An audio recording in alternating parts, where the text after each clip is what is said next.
kailangan mag-resign siya para pwede pa siyang tumakbo sa 2028 for presidential elections. Gustong-gusto ko siyang tumakbo kasi gusto ko silang mapahiya na talagang wala naman talagang boto ang Duterte. Masyado lang sila nag-claim na number one, mga ganyan. Pero actually, hindi. Walang boto ang Duterte. Hindi enough yung boto nila para magluklok ng presidente sa Malacanang. In 2016, kaya lang nanalo si former President Rodrigo Roa Duterte is because dinala siya ng mga Marcos, ng Marcos loyalist, ng Ilocanja. Kung wala yon, wala siyang boto. Konting-konti lang naman ang boto ng Davao at saka ilang mga probinsya ng Visayas. Pero hindi enough yun na makakapag-elect ng president. Bakit namin sinuportahan si Duterte noong 2016? Kasi no choice. Walang choice. Alam mo ang iboto si Marojas or si Binay or si Grace Poe. Mga dilawan yan. Noong mga time na yun, mga rabid yellows yan.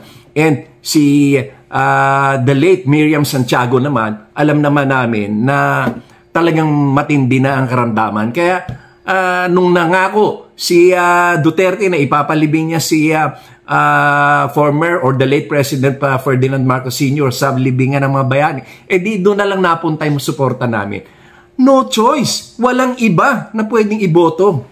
Ngayon, in 2021, nagpakondak ng survey ang Malacanang sa mga congressman.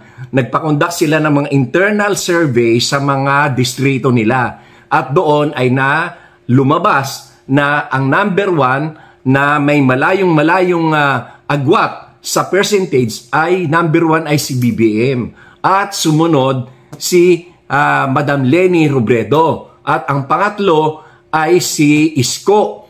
Pang-apat lang, number 4 lang si Sara, napakalayo ng kanyang percentage. Hindi ito isang probinsya o isang lugar lang napakalawak ng mga survey na ito ng mga congressman. Kaya ako nalaman, kasi napakarami kong mga kaibigan mga congressman, nagkukwento sila sa akin, sinasabi nila yung resulta. Kaya ganon. Kaya nga, talagang hindi na tumakbo si Sara for president kasi alam nila walang panalo. Kaya sila ay hindi na tumakbo ng presidente. Yan ang nangyari noong 2021 and 2022. Kaya para i-claim na tatakbo sa 2028 para maging presidente, napakalayo niyan. That is why I want her to resign now so that she can run in 2028. We will be proven right na walang boto enough to put her in Malacanang as president. Walang boto. The mere fact na yung mga maisog rallies nila, nilalangaw. Mas marami pang nanunood sa gay beauty contest kaysa sa maisog rallies. Kasi wala naman talaga silang tao, wala silang suporta.